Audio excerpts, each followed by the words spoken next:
Welcome, everybody.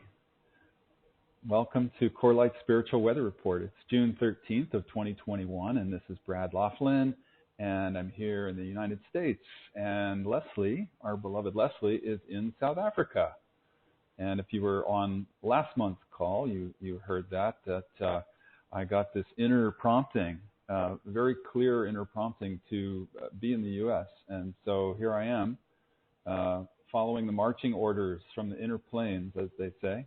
But it's delightful to be back. 18 months I was away in South Africa, and I really missed the U.S., and so it's delightful to be back. And I really miss South Africa as well, and I certainly miss being with my beloved. Having the unexpected 18 months of quality time with Leslie was just so beautiful and joyful. We really had such a special time together, and of course, Leslie's with us inwardly right now, even though she's in South Africa and I'm here in the U.S. And you guys are. I'm looking at the call-in board, and there are people from all over the world here with us, and all over the United States, especially, mostly Americans. But and I know quite a few people listen to these calls. A few hundred people listen to these calls on YouTube or on our website afterwards. So anyway, welcome. Welcome. I'm so happy to be here with you. I love these gatherings that we get to have once a month. And I was meditating on what to speak about today, and I got some very clear messages. We're going to talk about, first of all, the intensification of our transformation. I'm not sure if you're feeling what I'm feeling, but when I tune in, and just my daily experience is that I'm super emotional and super sensitive. So I know of many people who are experiencing that, so I thought we'd talk about that a bit. You see a little video of animals on YouTube and start weeping.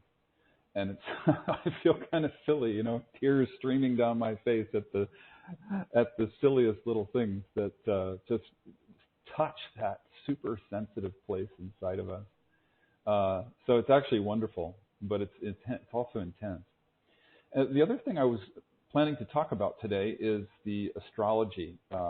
It's very interesting, very powerful, so we'll focus on that quite a bit today. And also another thing is the importance of cycles. I had an amazing experience with doing an exercise around cycles, and actually I was kind of blown away. So I'll share that exercise with you so you can do it too, and I'll share my experience with you. And it was something that just kept unfolding more and more. So I'll share more about that with you later. And gave me a lot of insights about what to speak about today. And then the fourth and the final thing I want to speak about today is deepening our connection with the rest of the natural world. Feels very important right now. So before we get started, I also just wanted to share a few quick things, just a few housekeeping things.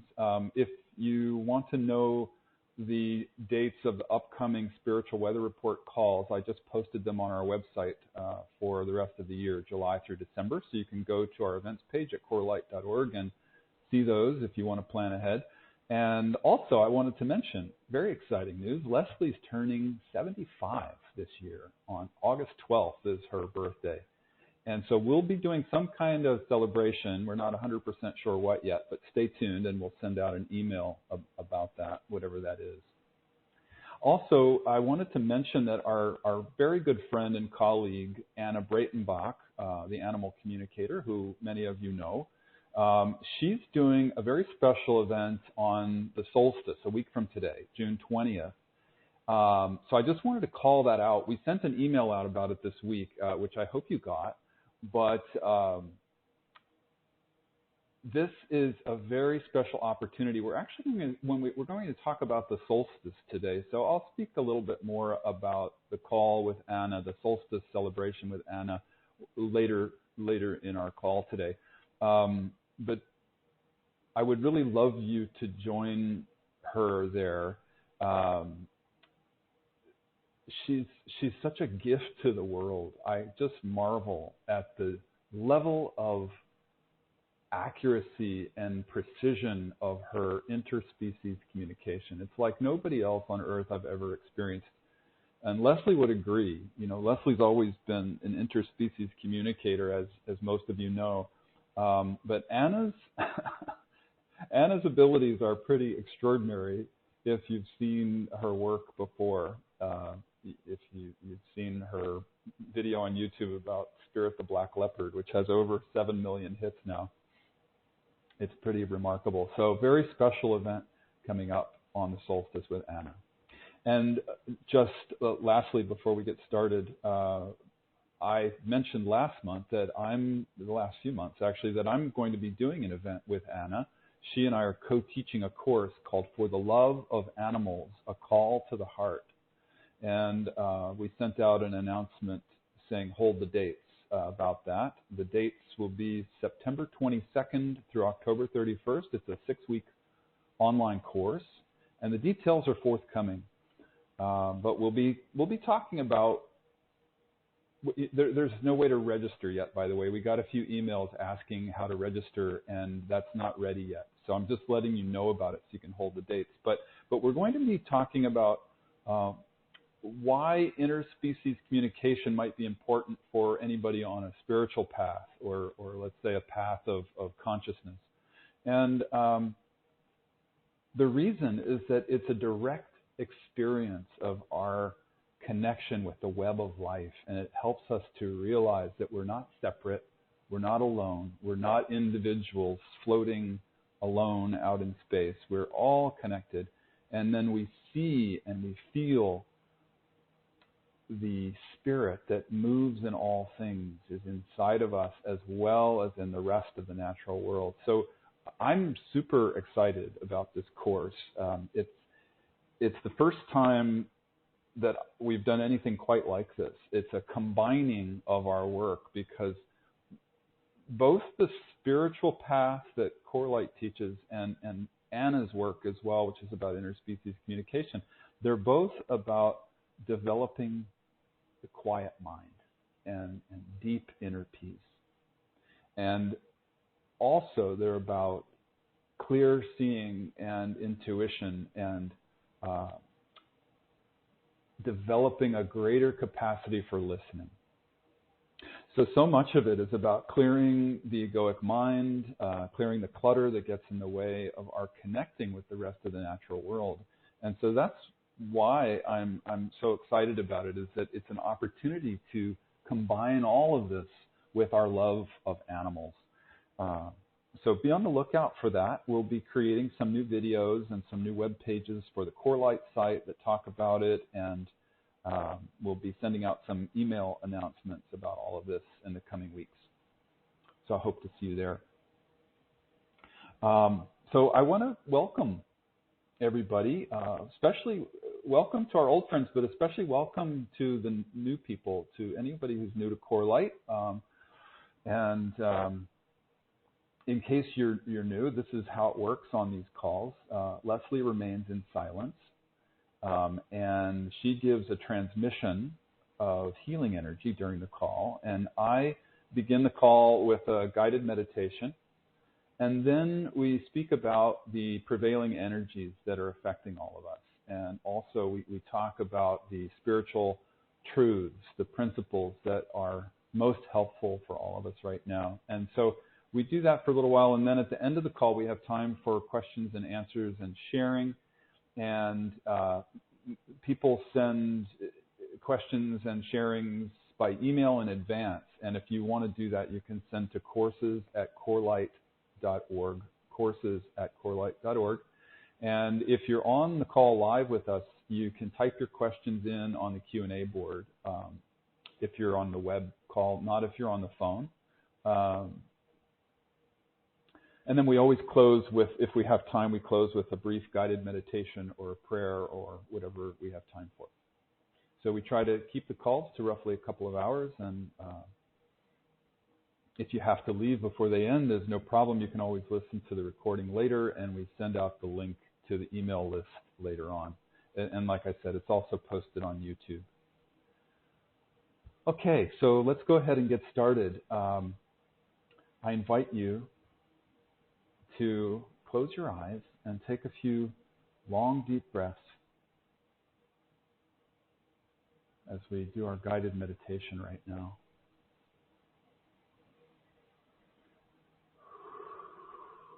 And just settle in and relax. And as you know, as you breathe and relax, Leslie is sending a transmission. And in fact, even though we talk for most of the call, we invite you to be meditative throughout the call and receive the transmission.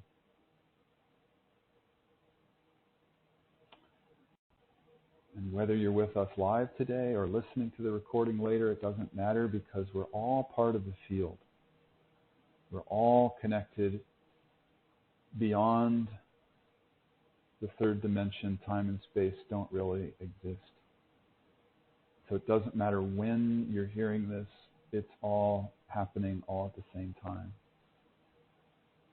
And so as you breathe and as you relax, just tune in to these other levels of reality beyond time and space. Breathing in the light and breathing out any tension that you might be feeling in your body. Breathing in the love. Breathing out any shadow, any stress that you might be holding on to. Breathing in the unity consciousness.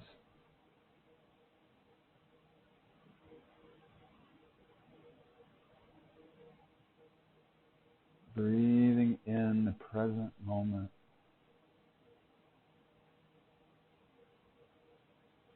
And breathing out any worries about past or future. Just letting go and relaxing. And the breathing really helps. The long, slow, deep breathing activates the vagus nerve. Big long nerve that runs from the brain down the center of the body all the way along the spine with little tentacles that stretch out throughout the body. That's the tingling that you feel when you do the deep breathing.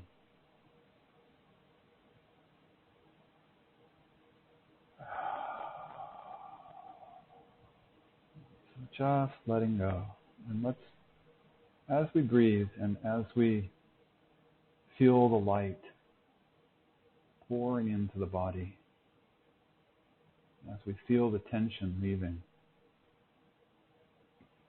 let's do a muscular relaxation from head to toes.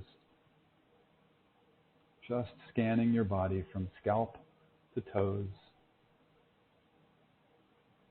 And sometimes it's helpful to visualize a warm, viscous liquid like honey pouring over the top of your head. And just feel that relaxing all the muscles that it touches, relaxing your scalp, forehead. Feel it pouring over your brow, relaxing your eyes, and all the many, many muscles, the little tiny muscles that surround the eyes. Allowing your eyeballs to relax so much that they just fall right back into the sockets. Relaxing the temples and the ears, the nose, the cheeks, the mouth, all the muscles of the face and the head. Relaxing the jaw, the back of the tongue.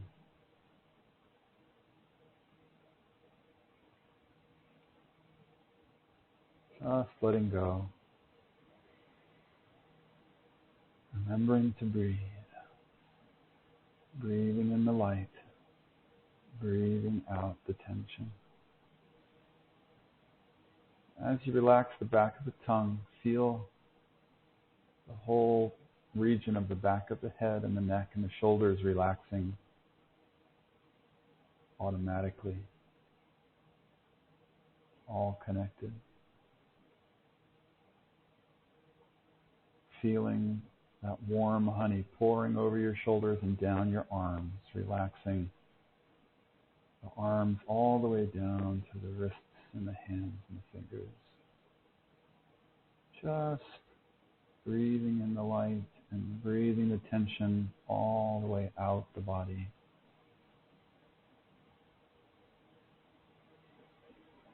And feeling the honey pouring over your chest and your upper back, relaxing those muscles deeply, and the abdomen and the lower back. Just feeling the muscles melt with the warmth and the peace that's descending on us. A warm wave of peace, quiet, and joy. And now feel the honey pouring over the pelvis, relaxing the psoas muscles that run down the front of the hips, the left and the right, relaxing the buttocks and the genitals, the whole pelvic region. Just letting go. Breathing light all the way down into the pelvis, all the way down, and big exhale, breathing out the tension and the stress that we hold in those psoas muscles. And feeling that warm honey pouring over your legs, upper legs, knees, lower legs, relaxing all the muscles, pouring right down over your ankles, feet, and toes, deeply, deeply letting go, breathing in this warm, beautiful, relaxing light.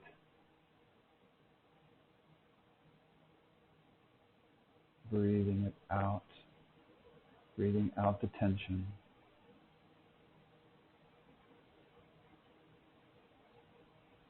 And let's open the crown chakra and feel this beautiful, warm, golden light pouring in from above. Literally breathe it in the top of your head. Breathe it in all the way down to your toes. Breathe out any shadow that might still be remaining in the body in the form of tension or stress in the muscles.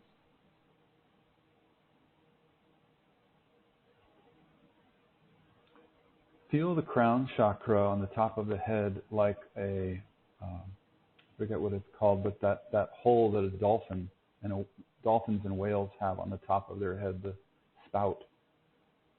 Feel your crown chakra opening up when you breathe that light in, like the dolphin and whale breathes air.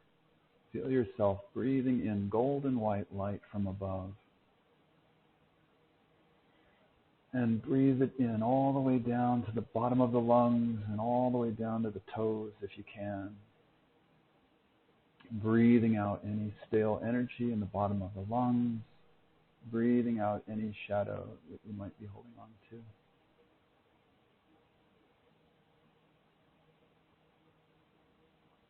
Feel how the crown chakra naturally opens when we practice this exercise. And if you're new and you're not familiar with chakras, the crown chakra sits on the top of the head like a crown that a king or a queen would wear. And it's okay if you can't feel it. Just imagine it there, just visualize it. And you set the intention that you would like to feel it one day, and it will happen. But for now, it's enough just to visualize this sort of porthole on the top of your head, opening up and allowing you to breathe in the light of the celestial realms that's actually pouring down on us all the time, like a golden white light, like a mist or a gentle rain that's pouring down from above filling you up. Feel it filling up your crown chakra. It's also called the 1,000-petaled lotus, sitting on the top of the head. And so we can feel it and visualize it opening up petal by petal.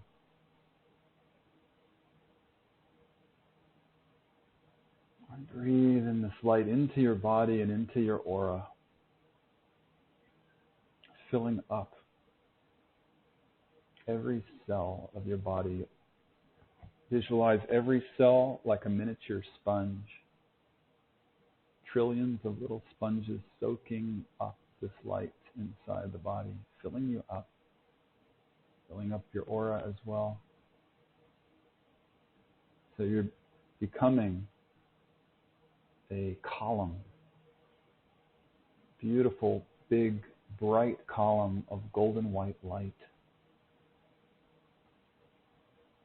Sparkly diamond white light.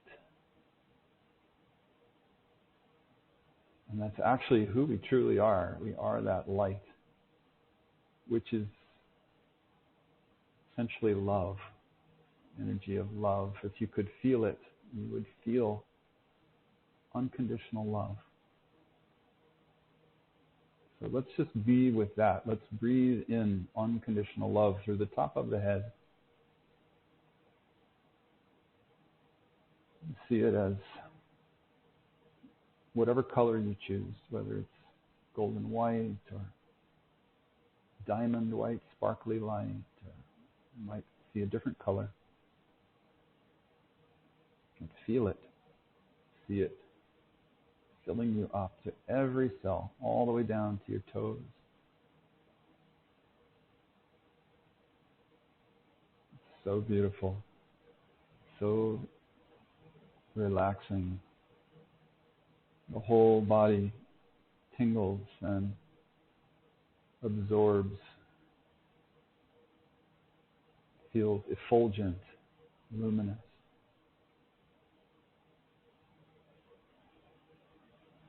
Visualize yourself, feel yourself getting brighter as you soak in this light of the divine.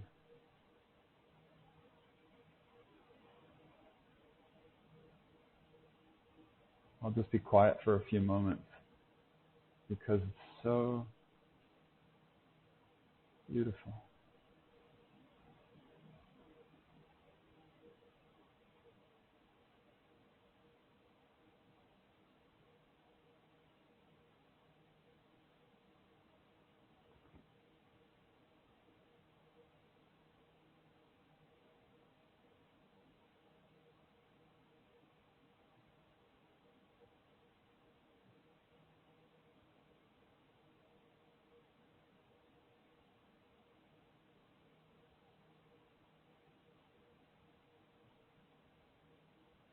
Sometimes it's helpful to continue your breathing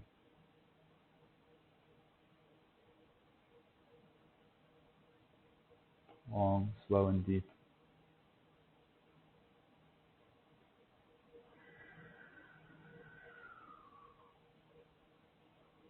Just releasing with each breath. Letting go more and more.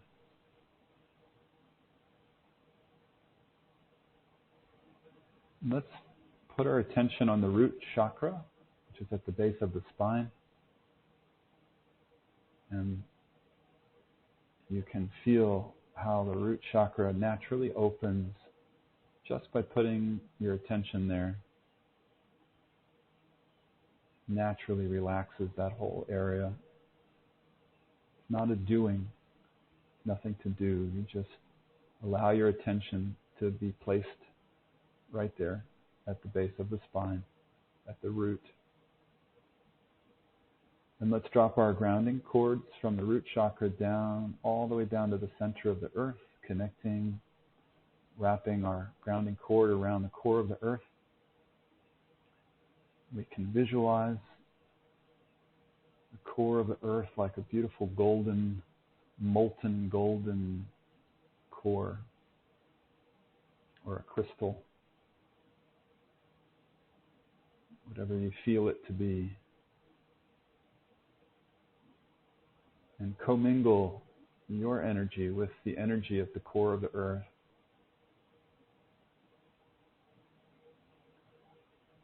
And while you do this, feel gravity gently pulling you towards the earth, very gently. And feel how Mother Earth supports you from beneath, through the floor or the chair or whatever your body's touching. And let's just be with that connection for a few moments. Just feel how you're supported there as you relax.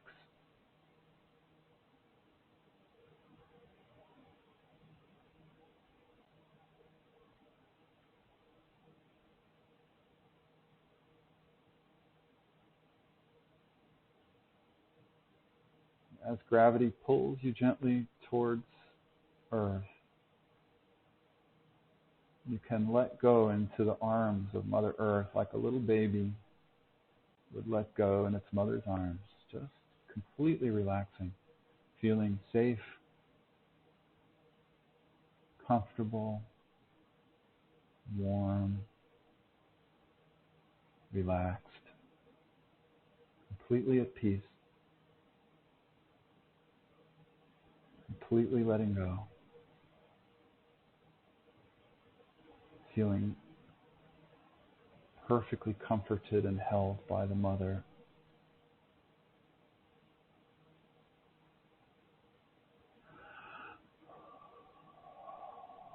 So beautiful.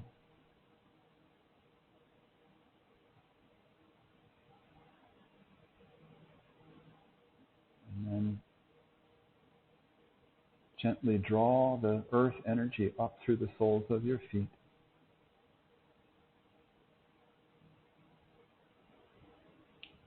All the way up to the root. Feeling yourself grounding, anchoring, absorbing these beautiful energies that feed us. Mother Earth is feeding us all the time. If we could stop and just be and relax, we would feel it all the time. So let's all just give ourselves this gift right now of receiving from Mother Earth, receiving the blessing of her energy, feeling our connection with her, that we are not separate from her. We are one and the same. In fact, we are connected completely. Feel that. Feel your body merge with Mother Earth.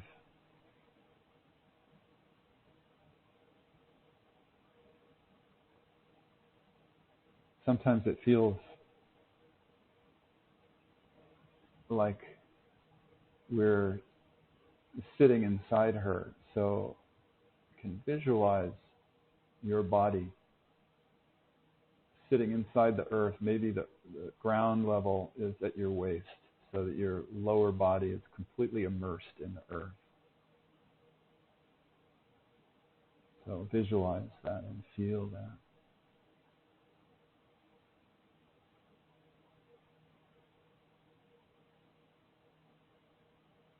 Beautiful grounding feeling.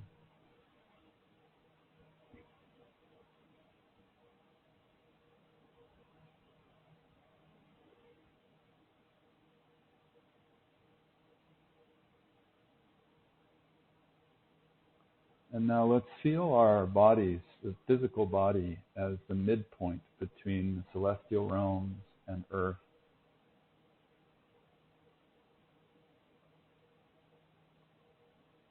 Feel yourself suspended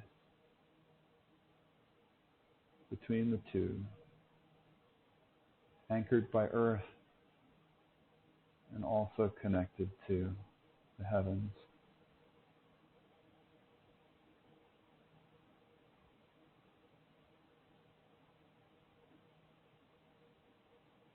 and feel how there's no separation between your body and heaven and earth.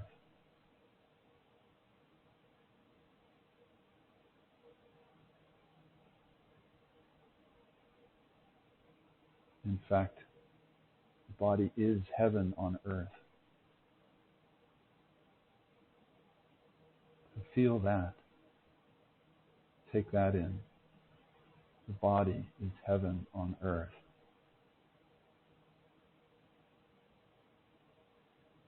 And just be with that.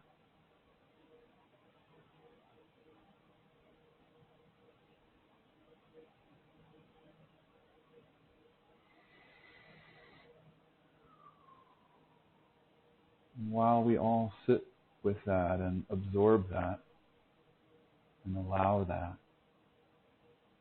I'll say a little prayer and an invocation for our call today.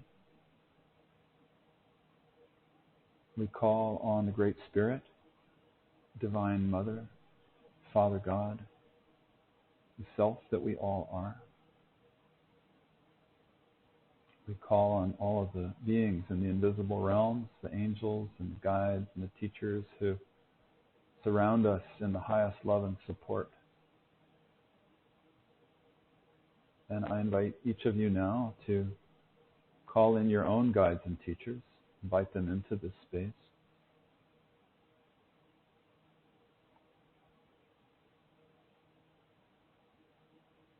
We ask that you please surround us in our sacred circle in the highest love and support, wrapping us up in a cocoon of beautiful golden white light and love and healing energy. Guide our conversation today into the highest love and the highest wisdom.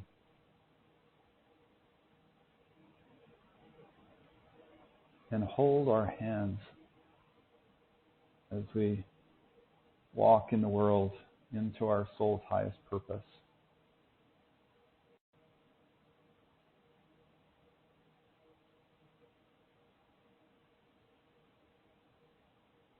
So many changes happening on the earth right now, and it can feel challenging. So we ask for especially strong hand-holding right now.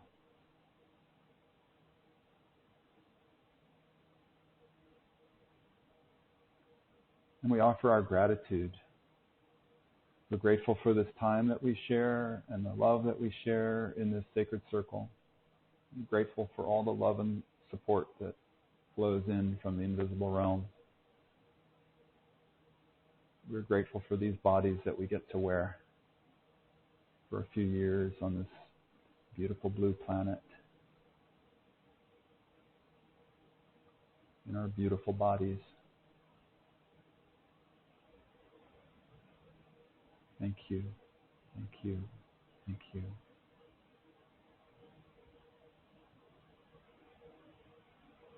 Alalaho. And when you feel ready, slowly begin to wiggle your fingers and toes. And if you need to multitask, or even if you just want to, you can open your eyes. But you can also remain just in meditation if you like. After these meditations, sometimes it's hard to function. So take it easy. Just go slow if you have to multitask. Just hold on to the light. And remember what I said throughout the call. We invite you to meditate, to be meditative and to receive this transmission of love and light and healing energy that's being offered. It comes in even as we're talking. And I know we talk a lot, and it seems like the words can be so important, but I would say that far more important than the words is the energy and the relaxing into it, the receiving of it. So I invite you to that today, into the deep, deep relaxation. So again, if you were late for the call, I welcome you. So nice to be here. I love these monthly calls and to see all your names and faces. Excuse me, I'm a little out of it. I don't see your faces. I see your names, many of whom I know, and I see your face in my mind's eye. And welcome to everybody who's new as well. So as I said earlier, we're going to be talking a little bit about the astrology because it's so interesting and powerful right now. And we're also going to talk about cycles today. And as I said, I want to share this amazing experience I had by doing an exercise that Stephanie Austin recommended in her Eco Astrology newsletter this month. And we'll get to that in a minute. And also, we're going to talk about the intensification of the transformation process that's happening right now. And fourth and last, we'll talk about deepening our connection with the rest of the natural world.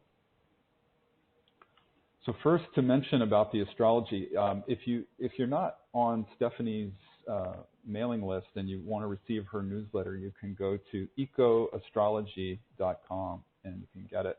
And a lot of the information about the astrology that I'm sharing today comes from there. So Mercury has been retrograde and goes direct on June 22nd. And I know a lot of people are looking forward to that because for some people, Mercury retrograde can be challenging. It can bring what feels like misfortune. So I know many people who have been experiencing challenges with things like communication and technology, having a falling out maybe with friends or other relationships and disruptions of various kinds. I know for me, I've had a little bit of all of this, and there's also body stuff going on. I don't know if you're having that or not, but I know a lot of people who are experiencing body challenges and like a chaotic energy moving through the body. So, bumping into things, having accidents, little spills and things like that. I've been experiencing this, and honestly, I'm not sure if all of that's entirely because of Mercury retrograde. I mean, I think that intensifies it, but I've been feeling this for a few weeks or maybe even a few months. I've forgotten how long, but I feel like a lot of it is just the intensity and the acceleration of what we're all experiencing right now with the transformation. And I think most people are experiencing that. And certainly the shadow is up for review big time right now, and I'll be talking about that later. But one of the important astrological things happening is, of course, the solstice, which is happening in a week from today on the 20th, Sunday the 20th. And a solstice, as you probably know, it's always an energetic gateway, the ending of a cycle and the beginning of a new cycle. And if you're in the northern hemisphere, it's the apex of light. It's the longest day of the year, and it's when we go from a yang energy to a yin energy. It's that transition. And in the southern hemisphere, it's the apex of the dark, or the shortest day of the year, and we're moving from the yin energy to the yang energy. So it's a especially good time right now for setting intentions and for taking an inventory and doing any kind of ceremony or prayer or ritual that you enjoy.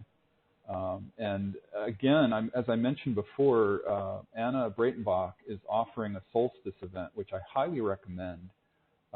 She's going to be talking about attuning with the body and the heart and the soul to the natural cycles. And that's what we used to do long ago, and it's what indigenous people still practice. And I know she's going to be talking about how it's only the mind that creates the separation, and very often in our modern world it's through our busyness and all the distractions and all the ways we get caught up in the 3D and in the left brain and in the ego. So it's really about an experience of being rather than a doing. And I know she'll be offering a meditation and a talk on all of that stuff. It's going to be from 9 a.m. to 10:30 a.m. On Sunday next week on the solstice. And if you want more information, you can go to emanationofpresence.org. Emanationofpresence.org. That's the site of our friend and colleague Victoria Moore, who's hosting the event.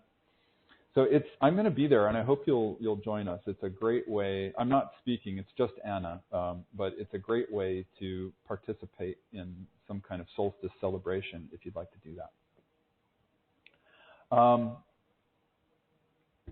One of the other important aspects of the astrology this month, which I think it's about Gemini and Pisces. I can't remember exactly what's happening with that, but I know it's important to highlight this. And that is that there's a lot of extra support right now for interspecies communication. So I wanted to bring that up because of this.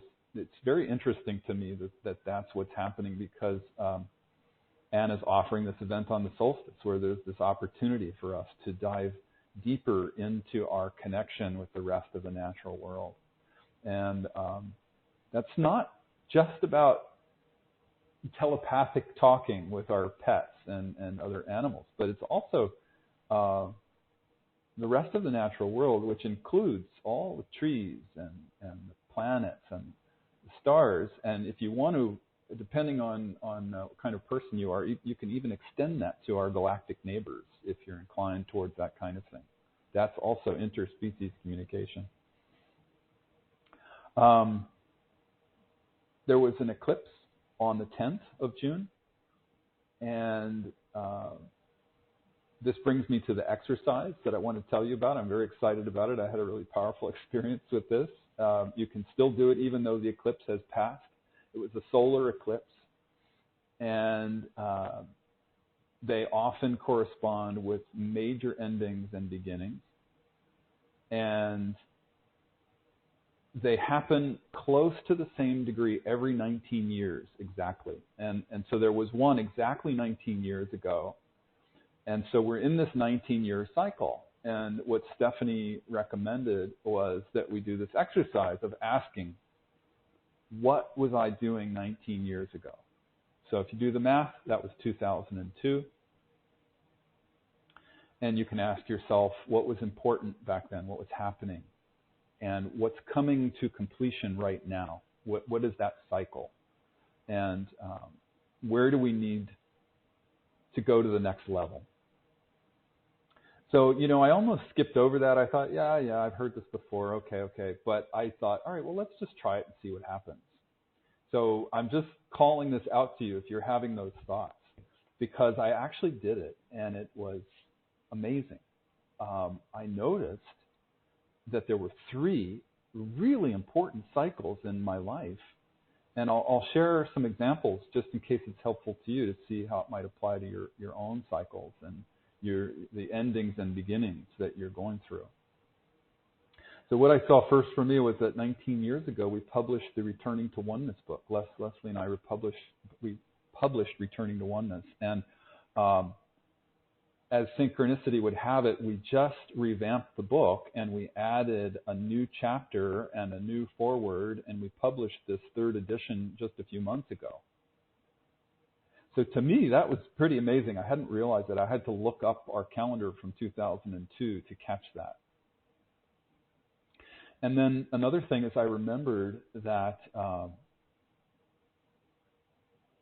this time 19 years ago, you may remember this, it was 9 months after 9/11, after the 9/11 event, September 11th of 2001. And the president of the U.S. at the time had just begun to lay a groundwork with the public for the invasion of Iraq.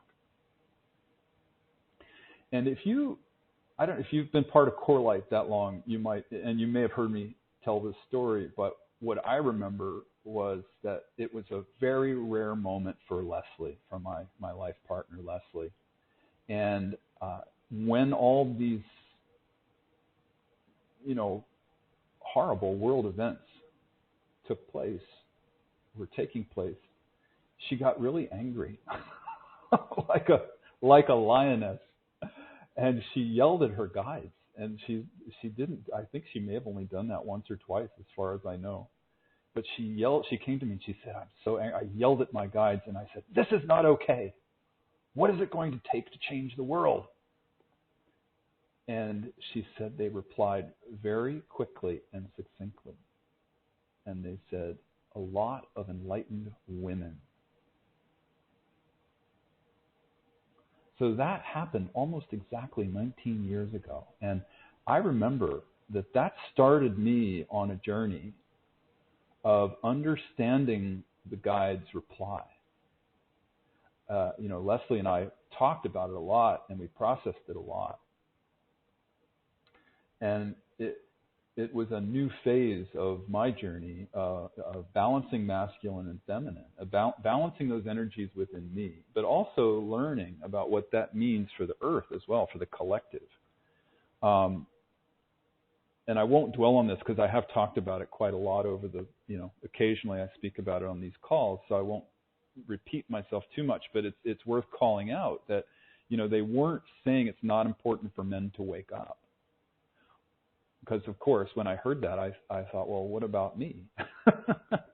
So if you're in a male body and you're listening to this call, take heart, because what they were saying, what Leslie and I both came to, what the guides, when they said a lot of enlightened women, what they were talking about is that during the age of patriarchy for the last 6,000 years, the feminine energy has been so suppressed and disempowered that they were saying it's most important for a lot of women to wake up and to step into their power, to come up, to equal the masculine power in the world. It's also true for men that we balance masculine and feminine within us. Everybody, whether you're in a male or female body, we all have masculine and feminine within us. And so for men, it might look like raising your feminine energy up and balancing your masculine and feminine, or it might look like supporting your sisters and your spouse, your wife, your mother, whoever on the path, your spiritual sisters on the path, supporting them. You don't know what it would look like, but it's a journey, it's a process, it's something to examine and to follow. So that was my trajectory. Like at that point, I thought, all right, well, I need to learn a lot more about this. So it's interesting to me that I do feel now I'm coming full circle with a cycle, that I've reached a certain milestone with balancing masculine and feminine within me. And so that has brought about changes in the way that I work in the world and I move through the world. So I invite you to look at that for yourself. Take a look for yourself of where your own journey of masculine and feminine was back then and where it is right now, and what things are you still working on, what things are completing, what new things are beginning for you, where do you need to go to the next level with that. And so it's a good time to focus on cycles in general. I know a lot of people experiencing completions and new beginnings. And just as an aside for me, also in 1 week, this is the 30th anniversary of Leslie's and my meeting each other. So that's another huge cycle for me in general. It's not the 19-year cycle, but I just find that because it's solstice as well, this is a cycle, it's time of cycles, new beginnings, endings. So I invite you to take a look at the larger cycles of your life too. What are you going through right now? It's a very powerful time to take an inventory of that, and in a ritual or a ceremony on the solstice to make an offering and release and let go of the old and invite in, call in, do some kind of prayer or ritual that embraces the new, welcomes the new. Very powerful time to do that. So the third experience that I want to share with you about the 19-year cycle, this is what kind of blew me out of the water. I thought it was those two, I just thought, wow, those are amazing. You know, how great. But then there was a third that just blew me out of the water. I was reflecting on what we were going to talk about today, and I got this very clear message that one of the very important topics to bring up today was deepening our connection with the rest of the natural world. So I was focused on that. And, you know, for me, personally, that's a very important subject, but I also got a clear message that it's important for all of us to talk about it, to share about it. And so I was realizing that because we're navigating such huge changes right now, and because we're experiencing this increasing intensity with our transformation right now, I have found a very helpful practice in remembering that one of the most important aspects of moving into this new paradigm of the heart, as we call it, or the fourth dimension, fifth dimension, is that it's a new state of consciousness that's so much about deepening our connection with the rest of the natural world. It's remembering, it's all about remembering that we're not separate. It's about remembering that we are intrinsically part of the web of life, that we're not separate from it. We are deeply connected. We are the spirit that moves in all things. That is us. And it's moving inside of us as well as moving in the rest of the natural world. So I was planning to talk about all that. And then when I was doing Stephanie's exercise about the 19-year cycles, I remembered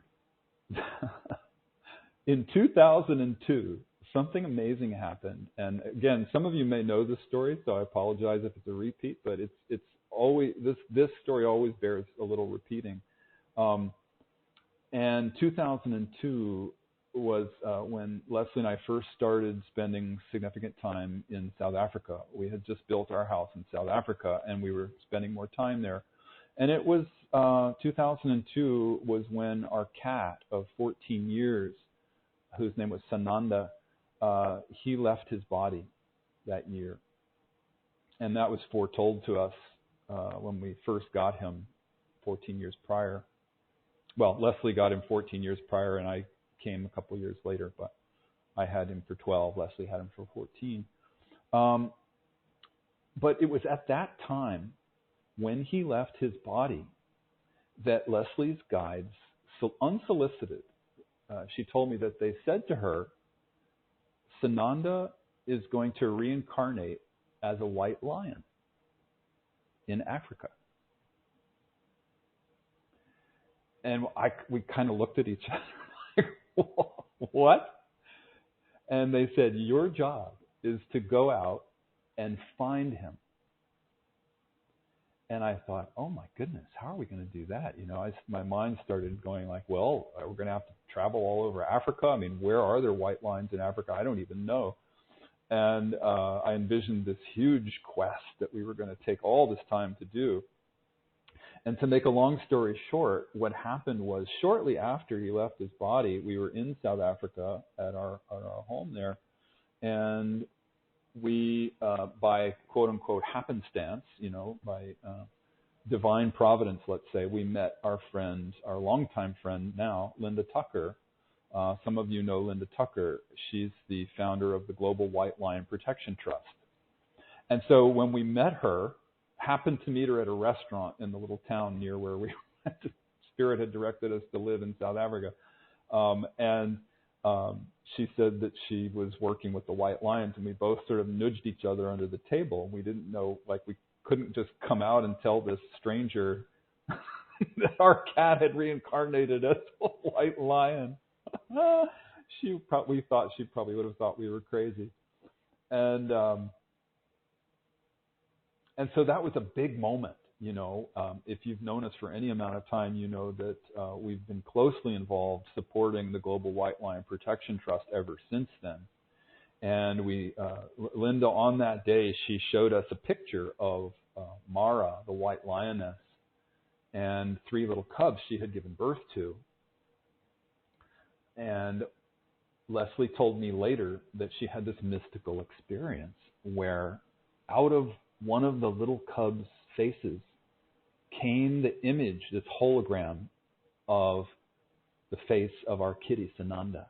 And the face of Sananda, the kitty, hovered in midair between the photograph and her eyes. And then after a little time, it went back into the picture and merged into the face of the little lioness cub. There were 2 males and 1 female. So she told me later, she said, that's it. That's the sign we were looking. Oh, the guides had told us that there would be signs. We wouldn't have to worry about finding Sananda because there would be signs. So that was the sign. We got the sign that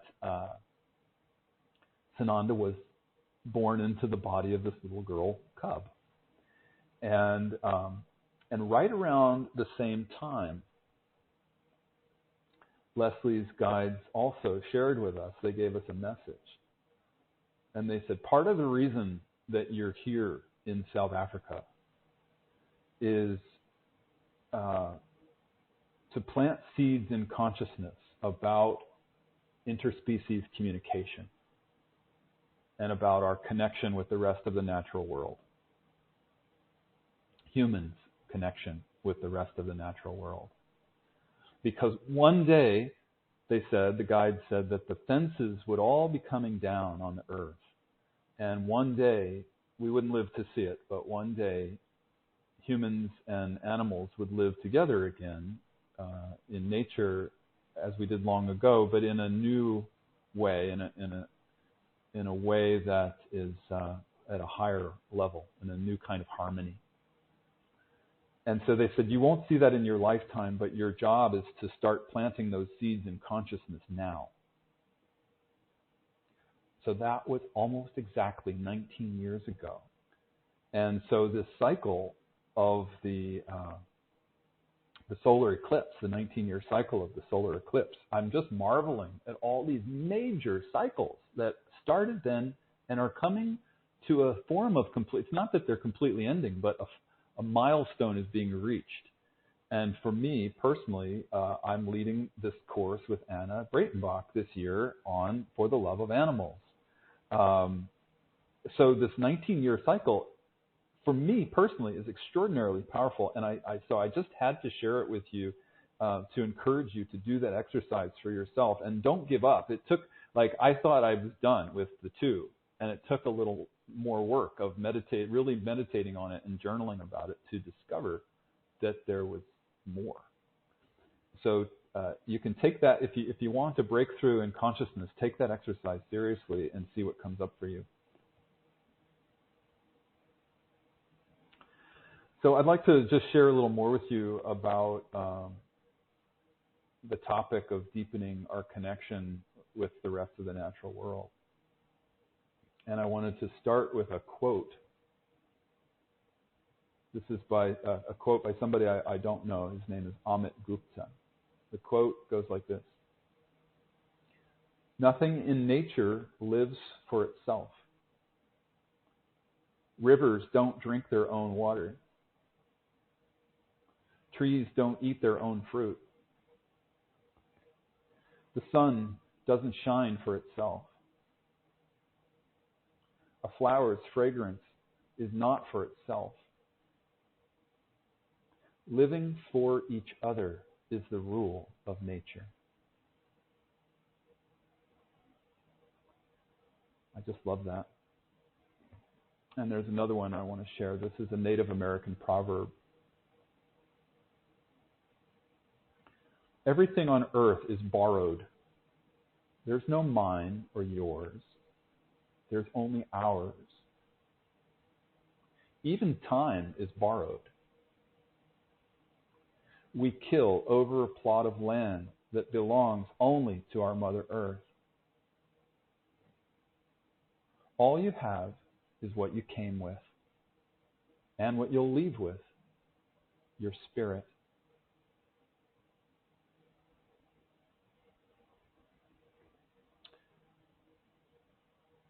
So these messages feel really important to call out today And I'm also reminded of that there's the Zulu tribe of South Africa has a word called Ubuntu, which you may have heard of. I wrote a chapter about Ubuntu in my book because it's been so important to me. And Ubuntu more or less translates as I am because you are. The principle is that I'm only as strong as the weakest link in the chain. So if somebody in my community is sick or not doing well for some reason, it's my duty to help lift them up, to raise them up, to care for them. Because we're not separate. We are all one. We're all connected. And I'm only as strong as that person. And it's not only about, I would extend that and say it's not only about the people of the tribe, it's about all life. It's about ecosystems, it's about animals, it's about trees, it's about plants, it's about all life forms. There is no separation. And I think one of the main causes of our feelings of separation from the rest of the natural world is what people are calling post-traumatic stress disorder, PTSD. And everybody on the planet has that. We all have some level of PTSD. If you remember, I've also spoken about this on these calls from time to time, so I won't repeat myself here, but just as a reminder, that it was Leslie's guides long ago in the 90s who told us, they said everybody on the planet has PTSD. And that was back in the day when Leslie asked me, she said, what is PTSD? And I said, well, I've heard of it. I don't really know. So I looked it up. It was before the days of the internet, so I think I looked it up some other way. I think I had seen it in a magazine or something, so I went and found the article, and I read about it. And they were talking about how PTSD is what soldiers come back from war with, and how there are new programs to help treat them and to help them integrate back into the world and to help them heal from the traumas of war. But the guides told us that everybody has that to some degree, and it's not just from war. Yes, it is from war because it's partly from, we receive the PTSD from the collective consciousness, and there's so much war on the planet, and there has been for the last age, 6,000 years of patriarchy, that we just get it collectively. We get that trauma collectively, whether or not you've been through a war or your parents have been through a war. We get it anyway that way, and we get it through epigenetics. Epigenetics is the science that's proven that we inherit genetically the past traumas of our ancestors, that it's passed down through the genes. So any ancestor of ours that's been in a war or been affected by a war, that trauma that they experienced is in our bodies genetically. So add on to that any traumas that we've been through in our own personal life, those things are all pressing on us. That stress has become this intense disorder that gives us these feelings of separation from the rest of the natural world. And so how do we get through that? How do we get to the other side of the PTSD so that we can experience our connection with the web of life and with the rest of the natural world? And as so many of you know, and especially if you've been around CoreLight any length of time, it's about, a lot of it is about clearing our old patterns, clearing the old consciousness, clearing the wounds, clearing the shadow, whatever you'd like to call it. And I would say that that's exactly what's happening for so many of us very intensely right now. My understanding and my personal experience of what's happening to all of us right now is that these strange occurrences that are going on, the intensity of what's happening inwardly for us, is that we're processing what remains of our unconscious. So you might have noticed that some old wounds might be resurfacing, Things might be coming up for you. And I would say it's huge for many, many people that I know right now. And it's about seeing what remains to be enlightened in our consciousness. Let me say that again. So we've got really strange things happening right now in consciousness. Intense, strange things like old wounds, strange thoughts, things we didn't even know were in there maybe, but they feel so intense. At times it can feel like we're going crazy, or we wonder, what's wrong with us? Something must be terribly wrong. But it's important to remember right now that it's about seeing what's left to be enlightened in our consciousness and remembering that it's all okay. So even if it might feel really uncomfortable, even if you think you're going mad, I have found the most important thing, one of the most important things to do right now, one of the practices, is to witness and say, I'm okay. This is passing through me. It feels uncomfortable, but it's about all the old unconscious stuff surfacing so I can see what remains to be enlightened in my body.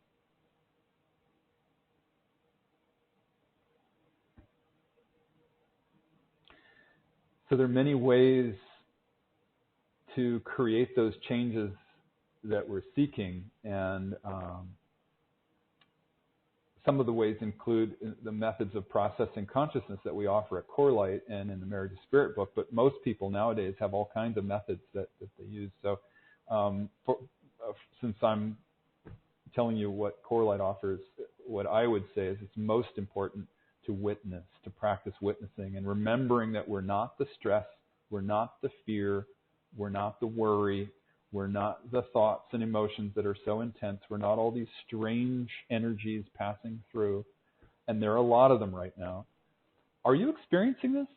I'm just curious. I mean, I know I am, so and I know many people are, so I wonder if you're on this call, you might be one of those people. You might have been drawn to this call for that reason. Huge waves of fear and worry, especially.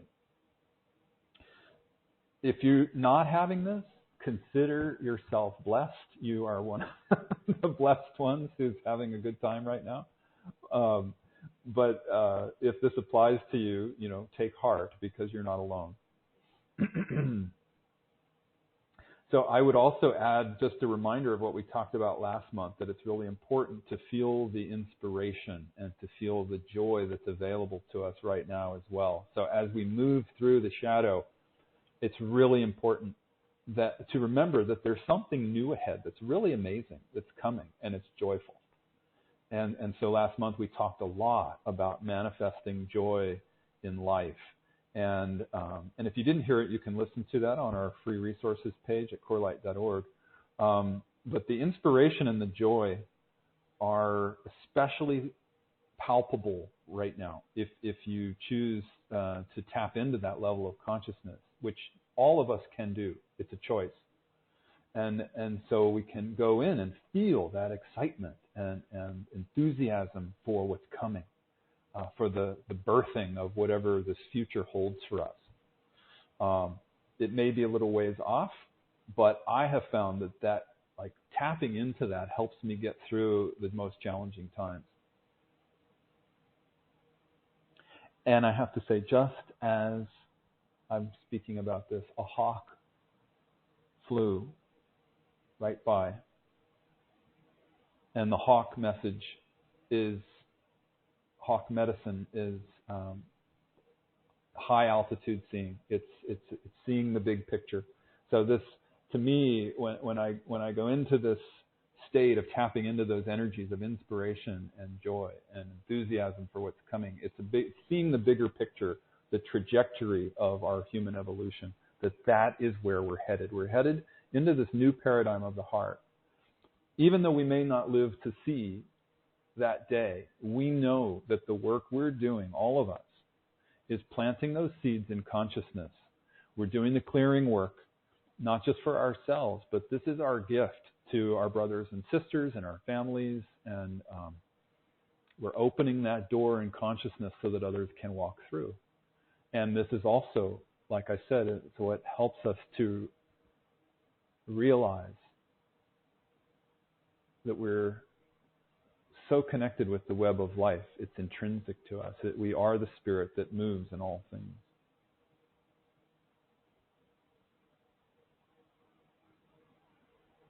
So let's conclude. I want to make sure we have time for the questions and the sharing. So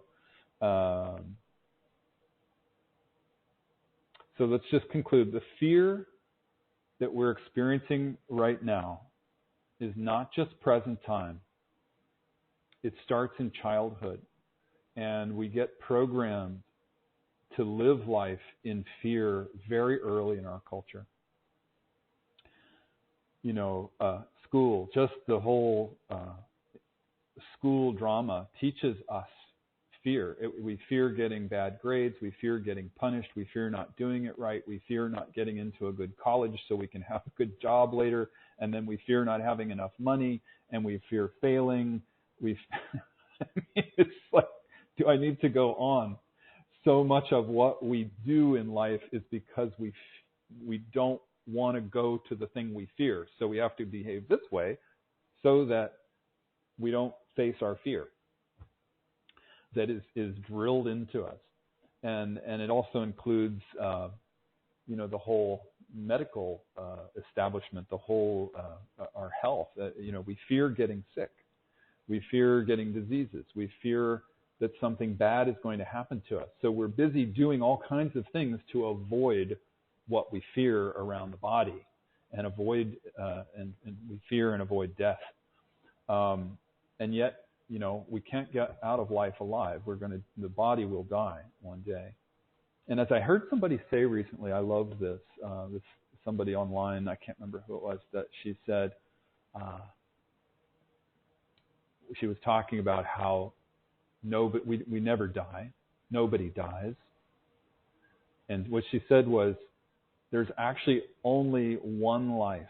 There's not many lifetimes, because, we talk about past lives. And she's saying, well, there's really only one life. And right now, I'm alive in this body. And then I'll be alive somewhere else. And then I'll be alive in another body. And then I'll be alive somewhere else, and so on. And it's eternal. Life is eternal. So I really like that, and I just thought to share that with you. It was a really lovely way of looking at the fact that we don't die, and we don't need to fear death, that life is eternal. Anyway, we fear so many things, and we create these thought patterns and behaviors to avoid our fears and to try not to manifest what we're fearing. But as most of us probably know, that when you try to do that, when you try not to manifest something and fear it, that's exactly how you manifest your worst fear, right? I mean, we've probably all experienced that. So I would just say right now, a lot of people are in fear about the huge amount of negativity and darkness in the world today. And I feel like it's important to name that, to just name that there is this fear of this thing, whatever you want to call it, negativity or darkness or whatever. And it's important to remember that it's okay, that there's a perfection to what's happening in the world. If you find yourself in fear or worry, that's one of the most important practices, to remember, to witness that it's okay. Witness the fear, let it pass through, remember that it's perfect. Because we're at the end of this massive cycle. We're at the end of an era, thousands of years that are coming to completion right now of a paradigm. And all the negativity has to come out. We have to put it out on the table.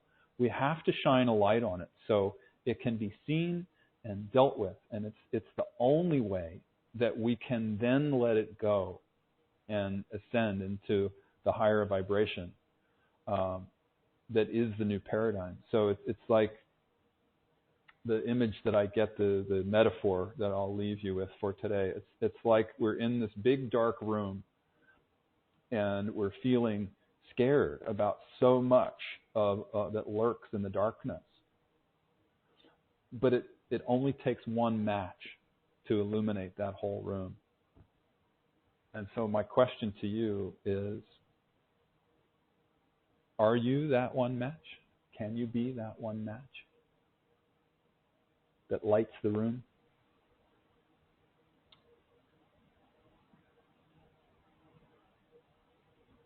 Okay. So I feel like I've spoken a lot about all of that, and I want to make sure we get to the questions. And in fact, there were a couple of questions left over from last month that were posted on the Q&A board. And I have to apologize that I don't always have a chance to get to the questions and sharing on the Q&A board. So please forgive me. And if we don't get to them, I will address them as much as I can in the next session. So let me go there first before we go to some of the ones that were sent in by email. Okay, the first question is, how can we be assured that when we strive for the non-dual consciousness of joy, that we are not being in the polarized consciousness of joy versus its opposite, such as victim and dreariness? It's a great question. So I would also say one of the corollaries to that, I think one of the ways to talk about this is, how do you know that you're not suppressing and denying and avoiding something? If you're trying to live in joy, how do you know that you're not polarizing, right? Shoving something dark into the unconscious by suppressing, denying, and avoiding it, like the victim and the dreariness that you're talking about. So I just wanted to talk for a moment, I guess, about the difference between what I would call joy versus happiness. There's a difference between joy and happiness. And so there's a chapter about it in our book, in the Returning to Oneness book that I was talking about before, the 7 Keys of Ascension. We added a chapter in the new 3rd edition, and it's on the 8th key. It's a new 8th key that Leslie's guides gave her 19 years ago. Exactly. The cycle again. And that key was for the thymus chakra. And the key to the thymus chakra is, don't worry, be happy. And so we wrote this new chapter on that key, don't worry, be happy, which sounds so trite. I mean, it sounds overused, right? But to me, this is one of the most important things, because joy, as you know, as I talk about all the time, joy is the highest manifestation of the spiritual journey. So it's really, and it's what we all want. We want to live in joy, right? So it's important to define the difference between joy and what could be called happiness. And so what I would call joy is a state of inner contentment.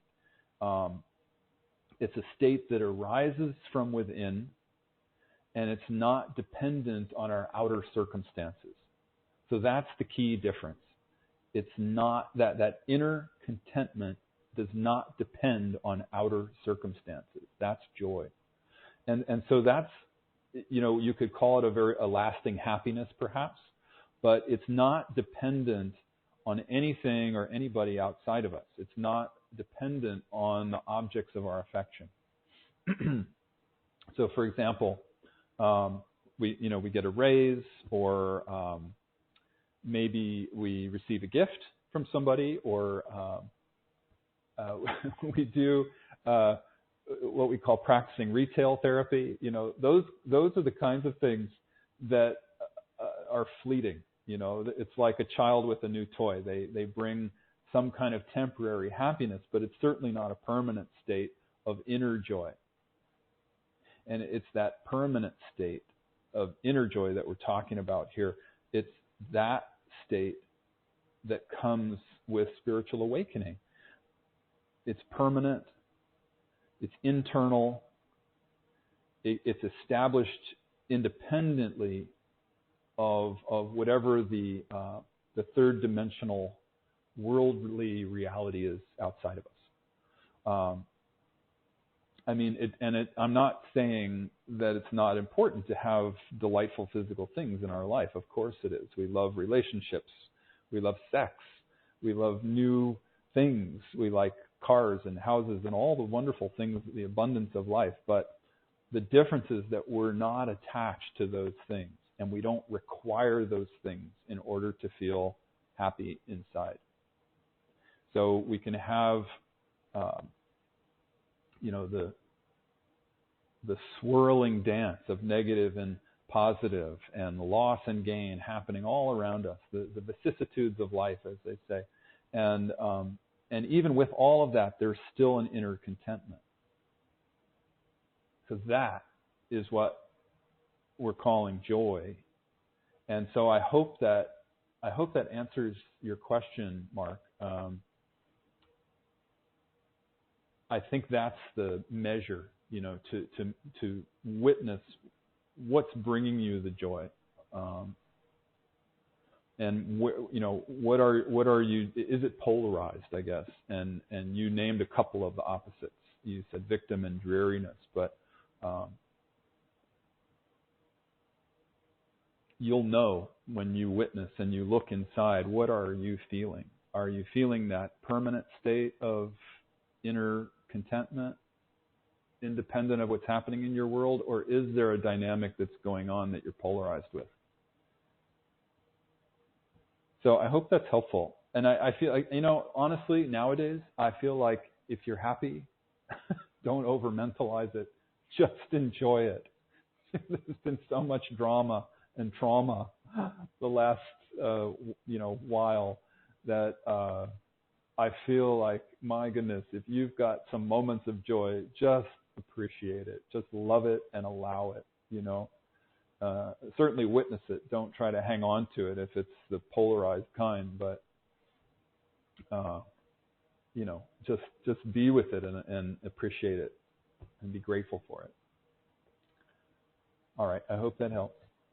So the next question is also left over from last time. And the question is, how do you be joyful when your body is choking under a mandatory mask? I have to laugh when I read that, and that's a pretty loaded question. So let me see if I can address it. So first, what I would say is it's important to ask yourself, what's the gift? What is the gift and the opportunity in this situation? To me, that's always one of the most important questions we can ask when we feel oppressed. What is the gift and the opportunity? Because otherwise, we're in victim consciousness about it. Very important distinction to make. So that's the first thing I would say. Let's see, what else?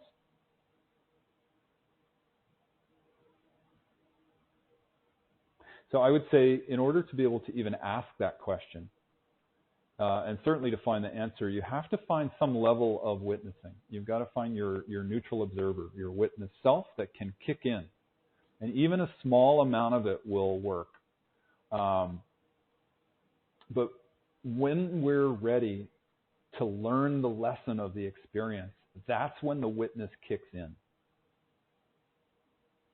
So I would invite you, the asker of this question, I would invite you to ask, what is the gift and the opportunity, and be in your witness when you ask and see if you get an answer.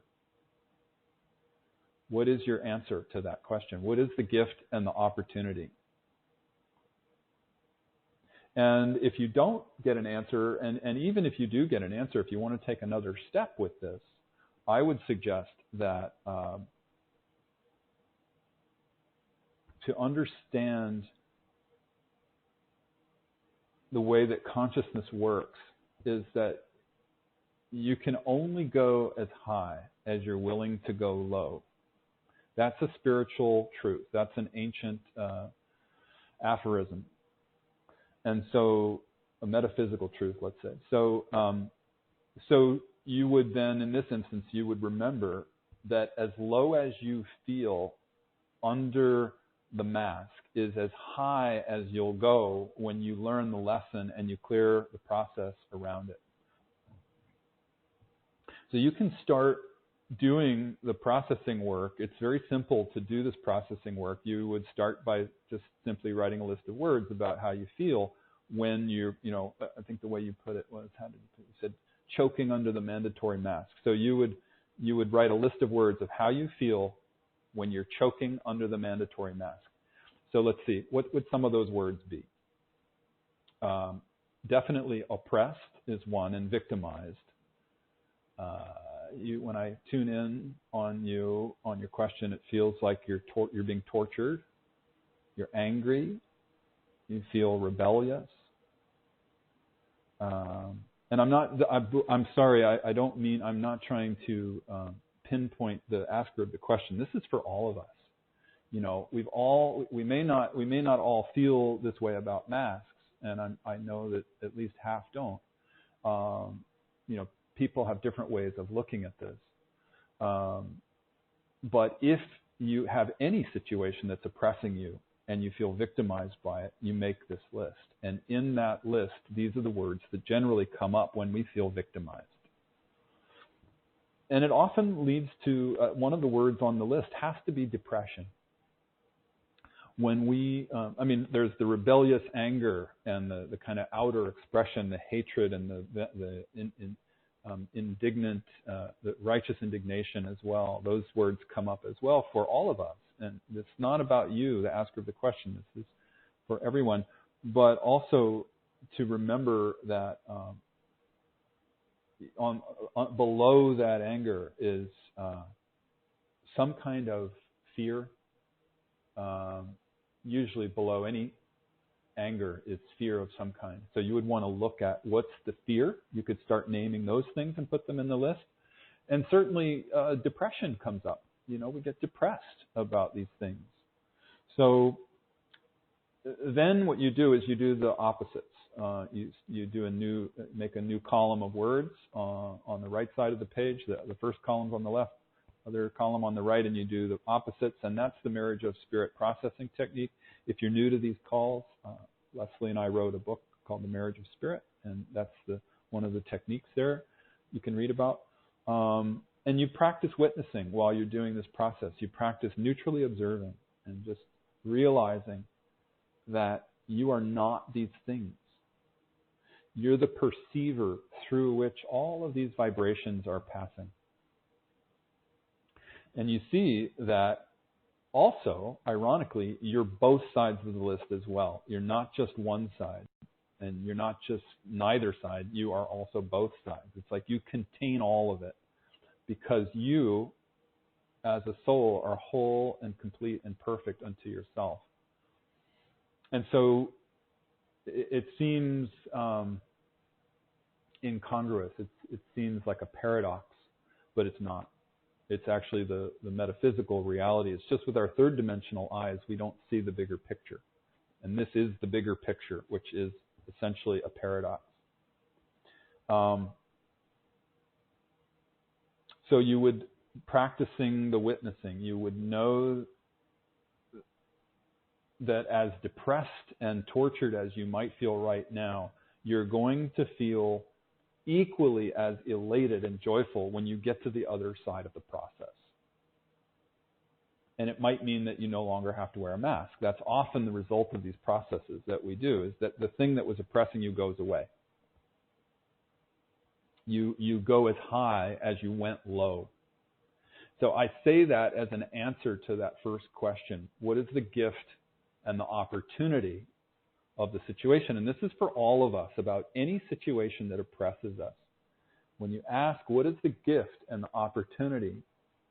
One of the answers can always be to remember that we can only go as high as we're willing and able to go low. And we come in as souls. We incarnate for that specific experience. for example, we might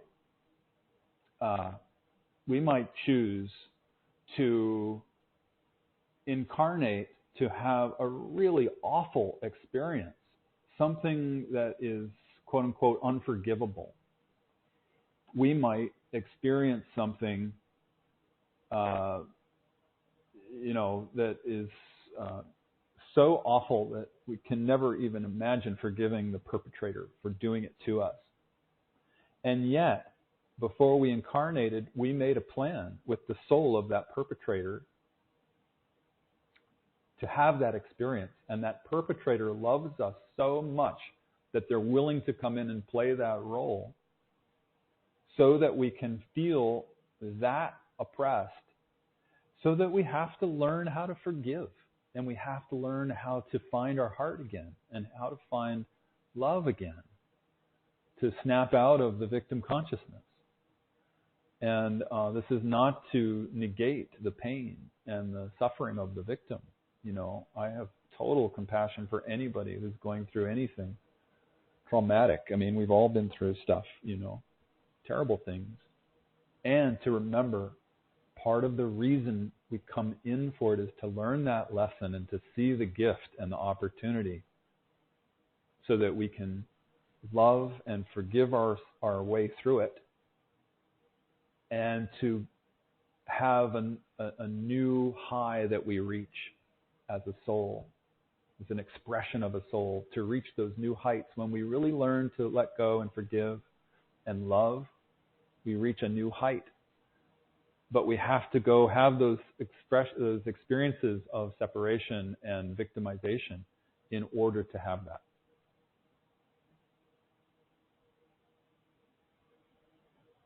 So I hope that helps. I do have compassion for you,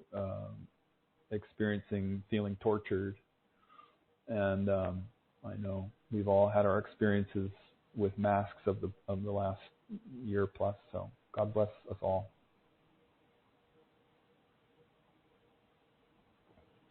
All right, here's a new question that came in by email.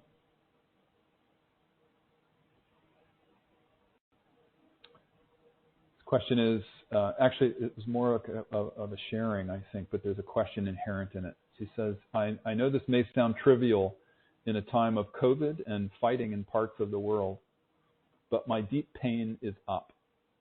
I'm feeling unrequited love from a younger man that I felt was my soulmate.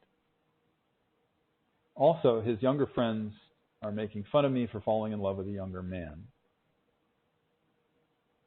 I've been in deep joy and peace during COVID, except for this intense suffering and deep pain. Pain is pain, and although I have been blessed during COVID, not losing work or my health, this issue has overtaken me. Well, I have total compassion for what you're going through, Susan. I understand how unrequited love feels. I also, when I was in my 20s, I went through some significant unrequited love, and even though that was a long time ago, I remember how it feels. So I honor you and have compassion for you. I get how you're feeling, and it also sounds like there might be some shame there too that you're dealing with because people made fun of you, and that's kind of adding insult to injury, isn't it? So I'm really sorry to hear that you're going through it. I know it's difficult. Let me see if I can say something to address what you're sharing. I think the first thing is to define the difference between pain and suffering. And obviously, pain is what you feel. Pain is the hurt that happens inside when you experience whatever you're experiencing. The difference is that suffering is a choice. Suffering is where we can choose to make the pain real, and where we lose our witness to the pain and we allow it to feel to feel so big that it fills the screen of our awareness and it takes over us. We become that pain, and we think we are the pain, and we lose sight of the bigger picture. That is suffering.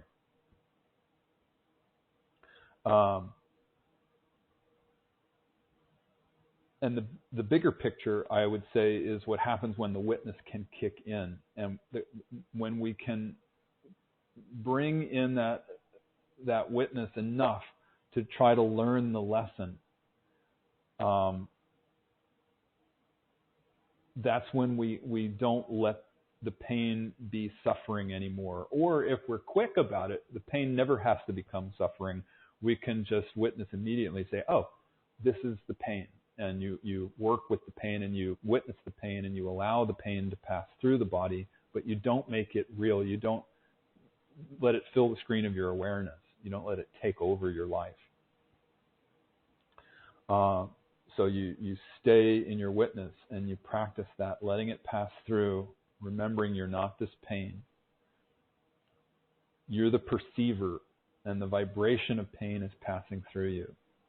Your pure awareness. So there's a big difference there between pain and suffering. And so to practice detachment from all of it with the witnessing, that's the key. And ultimately, like I was just talking about before, to practice forgiveness, this is maybe more difficult than anything else, but ultimately, I would say it's about finding forgiveness for the person who caused you the pain, and forgiving the people who made fun of you, and forgiving the situation, forgiving God, forgiving life, as much as you're able to. And there are lots of steps along that trajectory. Complete forgiveness is the end result, and there might be all kinds of steps along the way. And I won't go into that now because we don't have time, but if you've ever practiced that journey, you know what I'm talking about. Ultimately, we want to come into forgiveness. So another thing I was going to share with you, Susan, about this is with shame, I have found that Leslie's guided meditation called Burning Karma is really powerful for this. It allows you to burn off the shame and burn off all the emotions around this. So if you haven't heard her Burning Karma meditation in a while, get it out and listen to it again, or you can get it on our web store if you don't have it. And I guess lastly, what I would say to you is, to just let go of this person who obviously isn't right for you anyway. That notion inside your head that this person was the love of your life, obviously that's not the case. So to let that go, and to do any mental emotional processing work you need to let go, which is great. And there's one process that we teach at CoreLight that I remember Leslie did this with me when I first met her 30 years ago. One of the processes is called the tie cutting ceremony. In fact, what I could do is I could walk all of us through that together as our closing practice. That might be a good way to close the call. The tie cutting ceremony I found, so let me tell you about my experience with it. It was so powerful for me. It was etched in my mind forever. I was experiencing this unrequited love, and I told Leslie about it, and she said, well, let's do the tie cutting ceremony. She walked me through the process, and it was so extraordinary what happened that she could see energy, and she could hardly believe it. She said, oh my God, so much of your energy was leaking out and going to this person that you loved so much. So by doing the tie cutting ceremony, you're cutting those energetic ties. They look like strands of spaghetti. If you could see energy, you would see strands of spaghetti connecting your body to the other person's body. And when you have that unrequited love, very often you're just leaking huge amounts of energy which are going out to that person. So it's important to do the tie cutting ceremony in those instances. And when I did it with Leslie, she explained, she gave me like a blow by blow. She said, "Oh my God, now this is happening. Your aura is filling up. Now this is happening. You're, there's this color leaving your body and a new color coming in. And she saw all these amazing, like, psychic surgery things happening to my whole aura and body. It was fascinating, very powerful. So I'll share that exercise with you. I think we've only got 20 minutes left, so I think we'll make that the last question.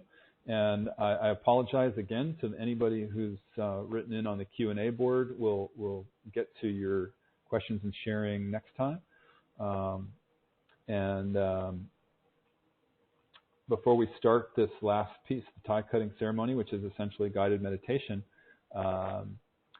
I want to remind you that if you want to share or ask a question, please email courses@corelight.org. courses@corelight.org. And I love to hear from you. So if you feel like giving an update or asking a question, please do send it in. And I really appreciate when you do, and I thank you for taking the time to share and ask questions. It makes these calls much more powerful and interesting. So thank you. Okay, so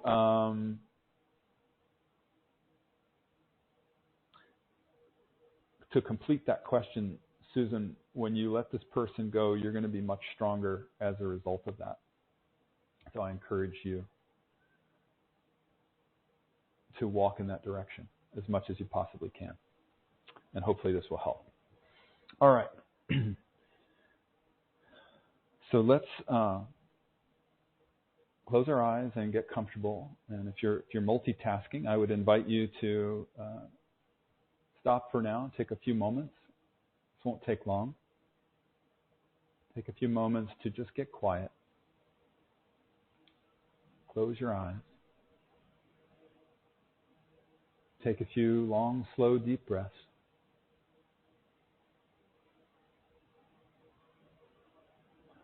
Breathing in the light.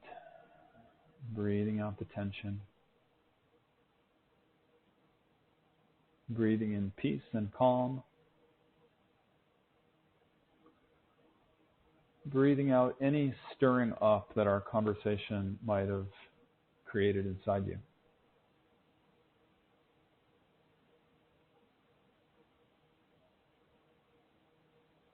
Breathing in all the life force that surrounds you.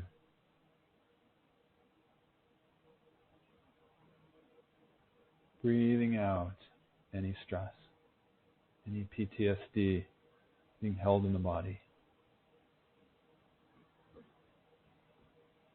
So let's just continue that breathing for a few moments.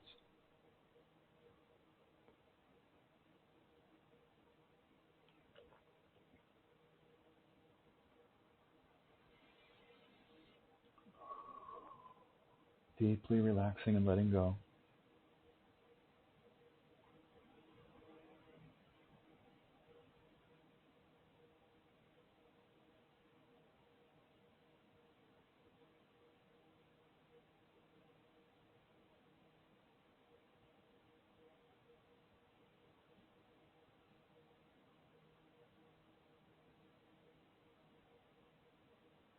As you relax and let go,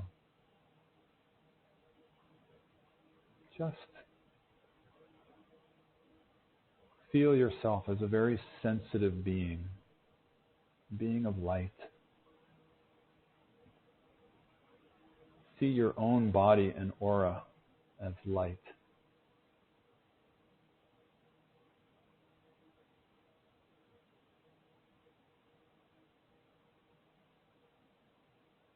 And if you can think of a person who might have wounded you, or you might have experienced unrequited love with, or somebody that you had some kind of drama with, can be from long past or can be recent, doesn't matter.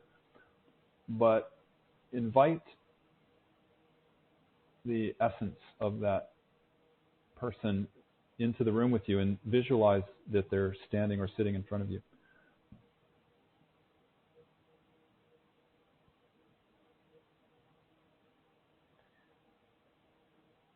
And for a moment, just see them as a light being as well, and see the energetic cords that connect you. And again, they might look like spaghetti,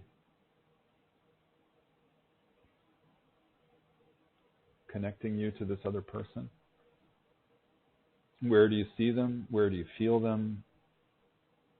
They are often in the lower 3 chakras, but also can be anywhere.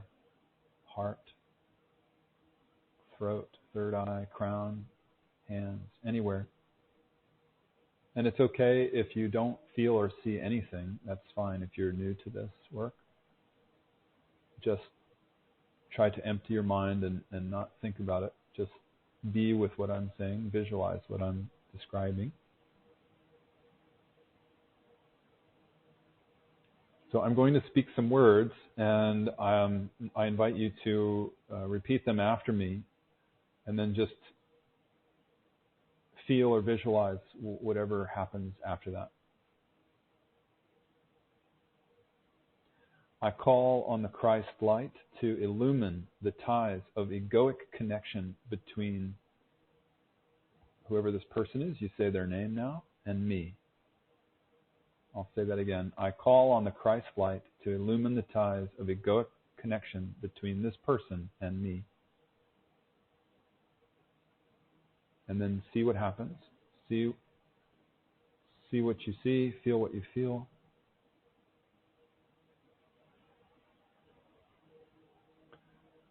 I call on the sword of truth to sever the ties so that we may both be healed. You can speak the words after me inwardly or outwardly as you please. I call on the sword of truth to sever the ties so that we may both be healed. And now you envision a sword cutting the ties, or a pair of scissors, or whatever you like. And you see the ends being drawn back into both of your light bodies in a healing way.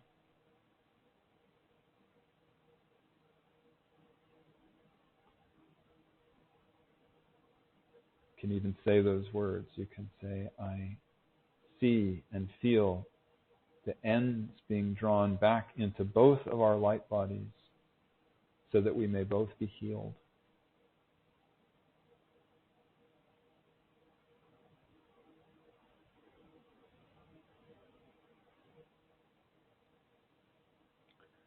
I ask that a soul bonding take place that serves only our highest purposes.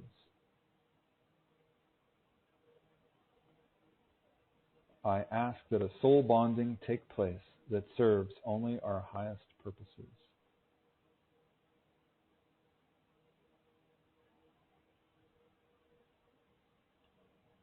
I give thanks, and I trust that the work will be done for me with gratitude. Amen, or alalaho, or whatever you like to say to close. Amen just means I agree. I agree with you. It's an agreement. Alalaho is Tibetan, and it means, isn't it wonderful? And it's the equivalent of Amen. So now I invite you to just sit with that for a moment. Let's just be in silence for a few moments while we feel the results of the tie cutting ceremony that we just did.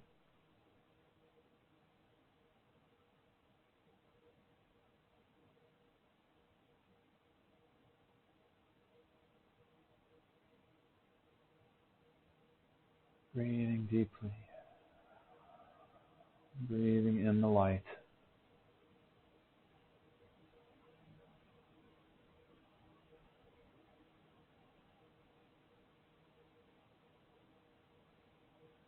Breathing out any grievance or sense of unforgiveness, or any grudge that you might be holding on to in this person, if you're able to. Breathing in love and forgiveness. Breathing out anything that is not that. It's okay if it was severely traumatic and you can't forgive. That's okay.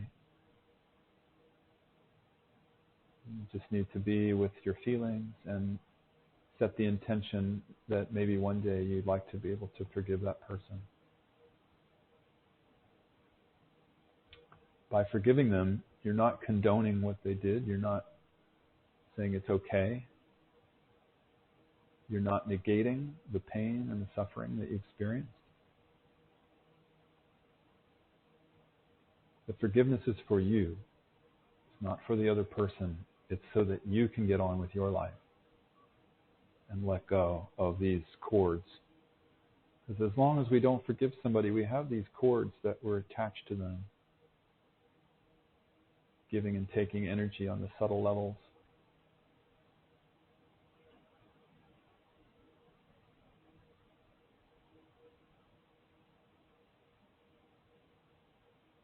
So this exercise is good to practice.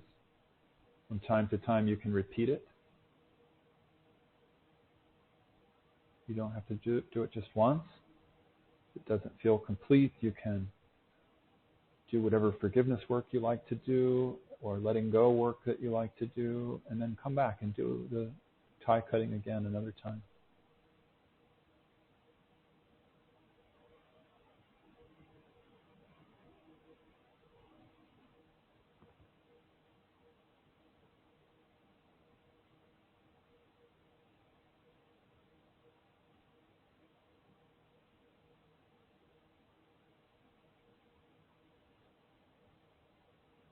Sometimes it's helpful to do a whole series of tie cutting ceremonies in one go round. So you can sit and bring in person after person if you like, and just keep doing the tie cutting if you're on a roll,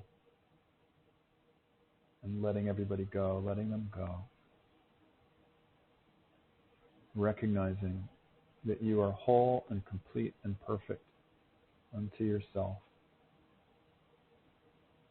And remember that the lasting joy that comes with spiritual awakening is inside us, and it's independent of the people and the things outside of us. It doesn't matter if the object of our affection left. You still have that joy and peace inside. And I know that's a big one. I know many people who will take a lifetime to move through that one journey. So it's not like you can do it all at once sometimes. But this is why we incarnate, this is our path. We're here to have this experience.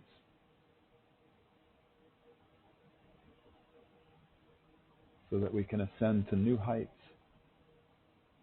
We go deep, deep, deep into the pain and the suffering and the loss and the betrayal and unrequited love and whatever it is.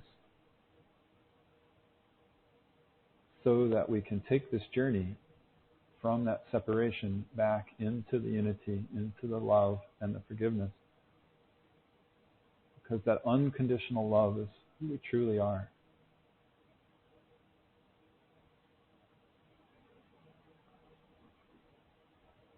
And then we experience that ecstatic joy from that visceral knowing, that experience of awakening to that.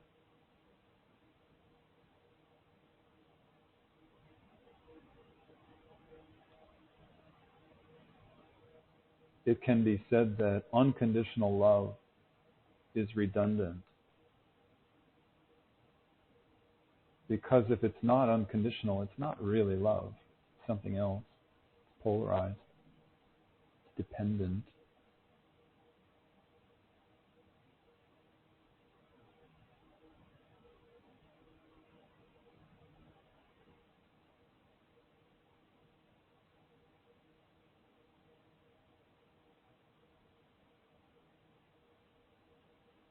So we call in the essence that we truly are, which is unconditional love. Deep, deep inner peace and joy that we are.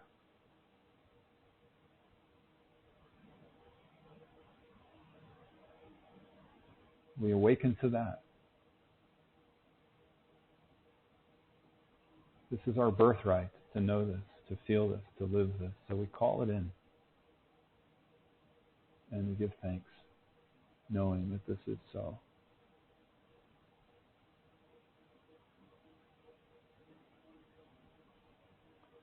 And we give thanks for this time that we've shared together today. We give thanks for the circle of love.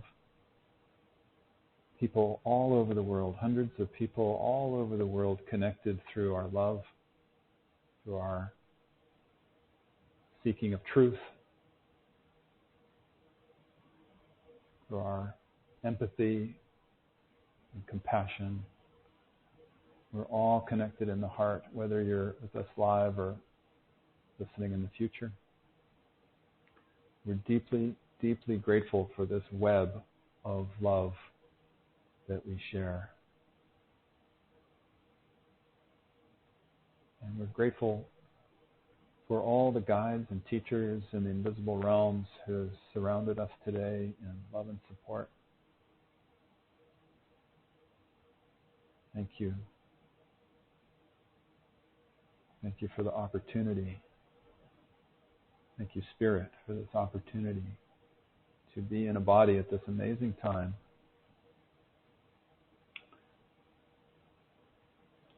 This amazing moment in human evolution where we're pivoting into a new paradigm of love and heart-centeredness.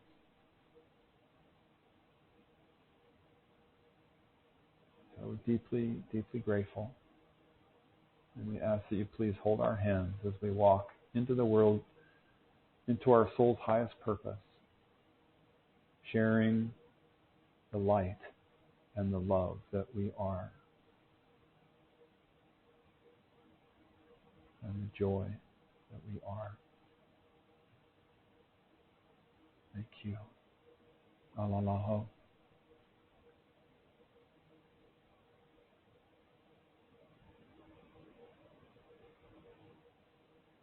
So thank you, everybody. Thank you so much for participating. I love feeling you here. I love seeing your names come up, and I love knowing that any of you are listening to this later.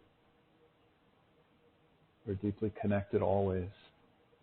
Leslie and I both send you our love, gratitude, and we look forward to seeing you next month. So sending you so much love. Bye for now.